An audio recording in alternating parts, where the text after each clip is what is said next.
म्हणून आमचं म्हणणं काय असतं की ओबीसीचे खूप नेते आहेत, त्यांना जवळ करा ना. फडणवीस साहेबांनी, अजितदादांनी, अजितदादाचा पक्ष खून करावं म्हणून मंत्रिपद देणार आहे का? राज्यातले मराठे मग तुम्हाला सोडणार आहेत का? अजितदादाच्या राष्ट्रवादीला राज्यातले मराठी सोडणार आहेत का? तुम्ही जर खून करणाराला मंत्रिपद देता, बळ देता, किंवा फडणवीस साहेब साथ देत आहेत, त्याला बळ देत आहेत, फडणवीस साहेबाच्या पक्षाला तरी राज्यातले मराठी सोडणार आहेत का? कसल्या लोकांना मंत्रिपद द्यावं, कसल्या नाही द्यावं, हे त्यांनी ठरवलं पाहिजे. जो उपद्रवी आहे, विकृत वागतो, माणसात माणूस ठेवलं नाही, गोरगरिबांचे खून करून टाकायचे आणि त्यांचे गुन्हे पण दाखल नाही होऊ द्यायचे, अशा माणसाला तुम्ही मंत्रिपद देणार का? तो नाव कोण घेतय बळच? तू अस्वस्थ वय नाही तर तू काय वय, तू नाव घ्यायचं काय पडलंय कोणाला, तिकडच पड ना कुठं ती. याशी काही गुतलंच नाही कोणाचं. वागणुकीत तो ह्या बदल कर, तो वागणुकीत बदल. ज्या मराठ्याने तुम्हाला मोठं केलं ना, तेच मराठी तुम्ही मारायला लागलात. ह्याच मराठ्याने तुम्हाला मतदान केले, त्याच मराठ्यांना मारायला लागलात का? आणि म्हणा मंत्रिपद नामकन तमकन. भाजप कसं काय मंत्रिपद देत आहे? फडणवीस साहेब कसं काय देत? अजितदादाचा पक्ष म्हणजे गुंडाला सांभाळतात काय अजितदादाचा पक्ष? मंत्रिपदासाठी सुद्धा त्यांची चर्चा आहे, कारण आता कॅबिनेट राज्य मंत्रिमंडळाचा विस्तार आहे, त्यामध्ये धनंजय मुंडे यांना मंत्रिपदाची लॉटरी लागू शकते, अशा प्रकारची एक चर्चा जी आहे ती ऐकायला मिळते. ते मनानेच बातम्या करता येईल. हे कोण त्याला देते? अजितदादाचा पक्ष कायला वाटोळ करून घेण्याचं? त्यांचं दुसरे ओबीसीचे नाहीत काय? ते का ताकदवर नाहीत काय ओबीसीचे नेते? ते कोणी घेते ना, कशाला पक्ष संपवतील? मला सांगा, अजितदादांनी त्याला काढलं, मूर्खासारखे कामं करतो, गोरगरीब जनता मारून टाकतो, दहशत माजवतो, गुंडगिरी करतो, त्याला अजितदादांनी काढून टाकला. अजितदादाचे आता पक्ष सुनेत्राताई असतील किंवा त्यांचे दोन्ही मुलं असतील, कसं काय घेतील? कसं काय घेतील? कसे घेतील? भाजपले कसं काय सांगतील? फडणवीस साहेब कसं काय घेतील? मग तुमच्या विरोधात मराठी जाणार. राज्यातले हे इकडं खुनं घडून आणतो, इकडं खंडाने गोळा करायला लावतो त्या लोकांना. त्याच्या संतोष देशमुखांच्या हातीतले कोण आहेत? महादेव मुंडेंच्या हातीतले कोण आहेत? त्याचेच लोक आहेत. आता काल त्या पट्टी वडगावला खून झाला वाकडे बंधूचा. कोण आहे ते? याला मंत्रिपद वाटणार का? आणि तुमचा पक्ष वाढणार का? मग तुम्ही घ्या मराठी अंगावर, मग कळन तुम्हाला. भाजपलाही कळल आणि अजितदादांच्या पक्षालाही कळल मराठी अंगावर आल्यावर काय होत. आता कदाचित त्यांचा मंत्रिमंडळामध्ये मंत्री म्हणून समावेश झाला आहे, तर तुमची भूमिका काय काय? मराठे गेले म्हणून समजायचं. राष्ट्रवादीपासून म्हणजे अजितदादाच्या पक्षापासून लांब. त्यांचं फिरणंही मुश्किल होणार, मग फिरणं पण मुश्किल होणार, कारण मराठ्यांचे खुणं पाडले जातात त्याच्याकडून. तो बळ देतो त्यांना, कार्यकर्त्याला, मंत्रिपदाचा गैरवापर करतो, इतका त्रास देतो लोकांना. लोकांना विचारा बीड मधल्या जाऊन, जरा अजितदादाच्या पक्षावाल्याला म्हणा बीडला जरा लोकांना जाऊन विचारा काय परिस्थिती आहे. त्यामुळे त्याला घेतच नाही. तो घेणार आहेत म्हणूनच नका तुम्ही, त्याला घेतच नाहीत कुणीच. त्याला काढून टाकलं अजितदादांनी. कशामुळं? फडणवीस साहेबांनी कशामुळे काढून टाकलंय? त्याच्याशी मित्रत्व पण नकोय त्यांना, आता काहीच नकोय त्याला. काहीच मंत्रिपद दिलं ना, भाजप गेलं आणि अजितदादाचा पक्षाचा त्याचा देवराच झाला म्हणून समजा. वाढवा म्हणा त्याला एकट्याकडून, त्याच्याकडूनच वाढवा मग तुम्ही राष्ट्रवादी पक्ष. याचा कदाचित मंत्री म्हणून त्यांचा समावेश झालाच तर तुमची भूमिका, याचे परिणाम कोणाला भोगावे लागतील? भाजप, शिवसेना की राष्ट्रवादी अजित पवार? दोघांना पण, अजितदादांच्या पक्षाला पण आणि फडणवीस साहेबांच्या पक्षाला पण 100% भोगावे लागणार. मराठी बाजू सरकारणार, कारण तुम्हाला खूप ओबीसीचे नेते त्यांना करू शकतात जो खुणं पाडतो, पोरांचे मुर्दे पाडतो आणि त्यांच्या पाठीशी उभा राहतो खून करणाऱ्यांच्या. काढा जरा शिडी आटेचे. आता माझंच उदाहरण घ्या ना, घातपाताच्या सुपाऱ्या देतो. काय झालं? तो खानदानी जातवानेस ना, वागायचं ना एका बापाच्या अवलादीसारखं. तू म्हणला होता ना यासाठी त्याच्यासाठी अर्ज द्यायचा आहे, नार्कोटिक्स साठी. का नाही दिला? तू का नाही दिला? ते दे ना, हो दे ना. काय व्हायचं? ती ही रिअल परिस्थिती आहे. याचा नासक्यापणा सगळ्या समाजाच्या मुळावर आला त्यांच्या. अहो, गोपीनाथ मुंडे साहेब होते त्या टायमाला मराठ्यांचं आणि वंजारी जातीचं इतकं चांगलं होतं, प्रचंड चांगलं होतं.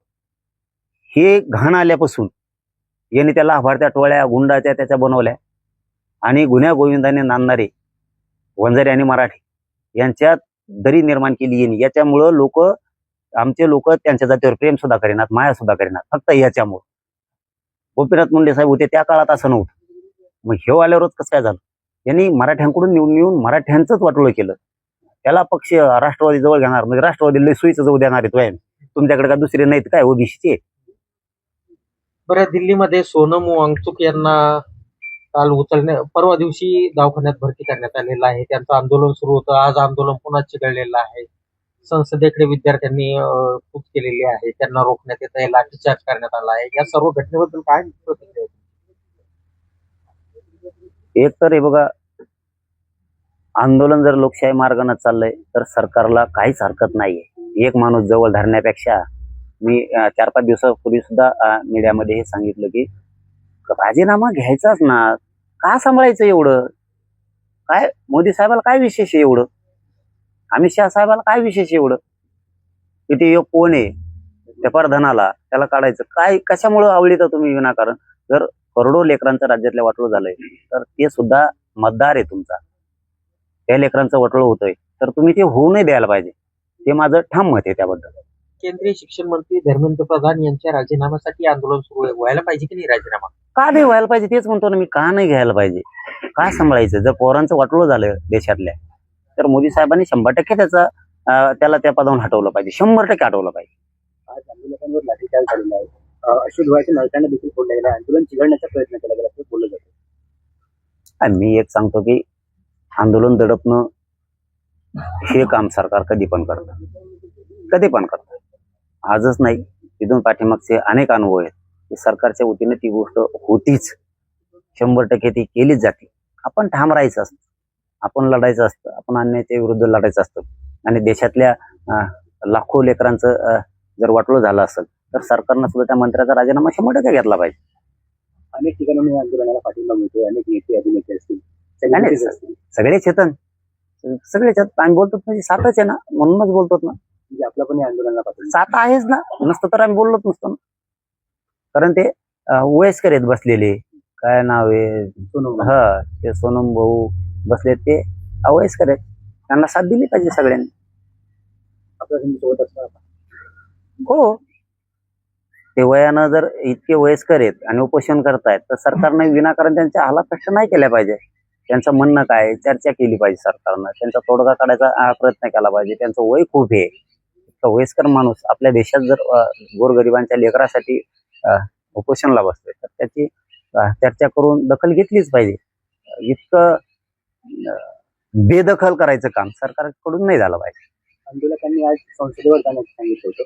संसदेवर जाण्यापासून त्यांना रोखलं जात आहे. लाठीचार्ज होतोय. अश्रू धुवायच्या नळकांना फोडलं जात आहे. म्हणजे त्यांना आंदोलन करू दिलं जात नाही. आंदोलन बंद पाडायचे ती भूमिकाच असते सरकारची. ते बंद करणार आपण ठाम असलं पाहिजे. दिल्लीमध्ये आज हजारो विद्यार्थी होते त्या आंदोलनात. तुफान लाठी हल्ला विद्यार्थ्यांवर झाला. दिल्ली पोलिसांनी आज लाठी हल्ला केला. नाही, ते चुकीचं आहे. सरकारनं ते चुकीचं केलं. कुठल्याही शांततेचं आंदोलन मोडून काढायला हे बघा, तुम्ही विचार नाही मोडू शकत. तुम्ही गोरगरिबांच्या लेकराचं हल्ले करून आयुष्य नाही उद्ध्वस्त करू शकत. त्या वयस्कर सोनम भाऊंची मागणीच काय आहे की गोरगरिबांच्या लेकराला न्याय मिळाला पाहिजे. त्यांच्या पाठीशी लोक उभे राहणारच ना. तुम्ही सरकार आहेत म्हणून तुम्ही दडपशाही करून आंदोलन नाही मोडू शकत लोकशाहीतले. म्हणून ते सगळेच लोक त्या सोनम भाऊचं वय बघून त्यांच्या पाठीशी नक्की येतात. ते कोण आहेत, काय आहेत, कसे आहेत कोणाला माहित नाही. परंतु आजचा मुद्दा तरी त्यांचा विद्यार्थ्यांच्या हिताचा आहे. त्यामुळं आज तर त्यांच्या सोबत लोक आहेत. भविष्याचे आंदोलन आणखी उघड होईल आजच्या घटनेनंतर. उग्रने न्याय नाही मिळणार. आम्ही सुद्धा आंदोलन करून येतो. उग्रने न्याय नाही मिळणार. आपलं असंच लोकशाही मार्गानंच जे सोनम भाऊ करतायत त्या पद्धतीनंच लोकशाही मार्गाने केलं पाहिजे. न्याय 100% मिळतो. शेवटचा प्रश्न असा आहे की जालन्याच्या जिल्हाधिकारी आणि जिल्ह्यातील अनेक आमदार यांच्यामध्ये एक संघर्ष पाहायला मिळतो आहे. काल परवा जिल्हा नियोजन समितीची बैठक पार पडली आणि त्या बैठकीमध्ये जिल्हाधिकाऱ्यांच्या तक्रारी पालकमंत्र्याकडे करण्यात आल्या, पण पालकमंत्री बैठकीतून उठून गेल्या. या घटनेवर काय नेमकं म्हणणं आहे? कारण आमदारही अनेक लाखो लोकांचं लोकप्रतिनिधित्व करून त्यांची समस्या मांडण्यासाठी तिथे येत असतात, पण जिल्हाधिकाऱ्याविरोधात सतत या लोकप्रतिनिधींची तक्रार पाहायला मिळते. नाही, हे बघा, ही खतखत कधी ना कधीतरी बाहेर येणार. मी आहे ते खरं सांगतो. माझ्या कानावर जे पडलंय मी ते तुम्हाला सांगतो. ही खतखत 100% बाहेर येणारच. कारण ही खूप दिवसाची. कारण इकडं काय सुरू झालंय अशी माहिती म्हणतो. मला म्हणले सुद्धा 1-2 आमदार म्हणले सुद्धा की इकडं सत्ता आमची आहे. इथं जालना जिल्ह्यात सगळेच भाजपचे आणि शिवसेनेचे आमदार आहेत आणि आम्ही सगळे सत्तेत येत. आम्हाला निधी दिला जात नाही. हे सत्ताधाऱ्याचे विरोधकांचं तर टंबळच वाजलं म्हणून समजायचं. ही सत्ताधाऱ्याच्या आमदाराची खतखत आहे जालना जिल्ह्यातल्या. आणखीन एक खतखत याला जोडू. मला तरी वाटतं ते कलेक्टर निमित्त असावं असं मला वाटतं. कारण ही खतखत होती त्यांच्यातली. आमचाच पालकमंत्री असून आम्हालाच देत नाही, त्यांच्या पाहुण्या रावळ्याला जास्त प्रकारचा निधी वाटला जातो किंवा त्यांच्या माध्यमातून आम्हाला दिला जातो. म्हणजे आमची या पक्षात आणि सत्तेत लायकी काय? बरोबर, हे त्यांनी मला त्यांचे आमदार सांगत आहेत, भाजपचे पण आणि त्यांचे सगळे शिवसेनेचे पण.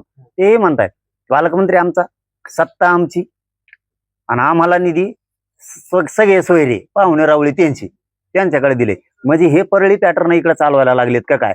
म्हणजे जालना जिल्ह्यात बी असंच वातावरणाची निर्मिती करायची का काय यांना?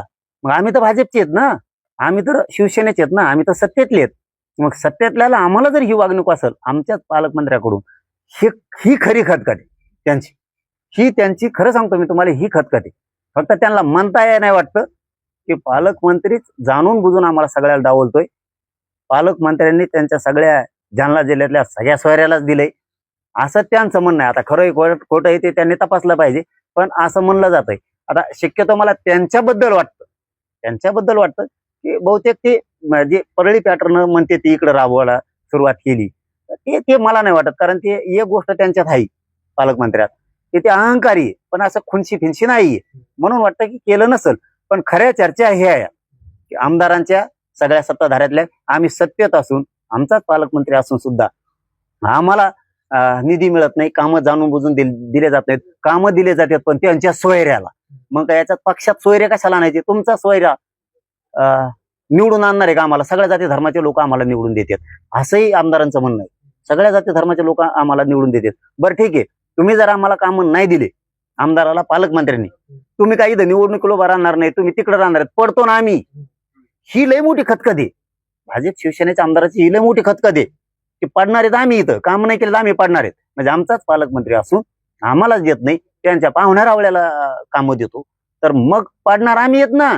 उद्याच्याला आम्हाला लोक म्हणते पालकमंत्री तुमचा सत्ता तुमची, आम्ही तुम्हाला मतदान केलंय, तुम्ही आमचे आमदार आहेत, कामं कसं का करत नाहीत आणि हे देत नाहीत. खरी खतखत तर त्यांची हे कलेक्टर 100% निमित्त आहे माझ्या मतानं. हीच खरी खतखत आहे की तिने बहुतेक असं केलंय असं त्यांचं म्हणणं आहे. पण माझं म्हणणं सांगितलं की मला नाही वाटत त्यांनी केलं असेल. पण हे जर खरं असेल ना तर तेही काही आमदारांचं म्हणणं आहे, हे जाणार आहेत म्हणे निघून कधी ना कधीतरी पालकमंत्री म्हणून, पण निवडून आम्हाला यायचंय. मग जर सरकारचेच आमदार पडले, त्या सरकारच आम्हाला उद्या म्हणणार आहे तुम्ही काय केलं 5 वर्ष. आणि खरं कारण हे आहे की त्यांनी त्यांच्या पाहुण्या रावळ्याला खूप पैसे वाटलेत असं बऱ्याचशा आमदारांचं म्हणणं आहे. आता ते असं ऐकू माहिती, आता हे खरं आहे का खोटं माहित नाही, पण खरी खतखत तर पालकमंत्र्यावरच आहे.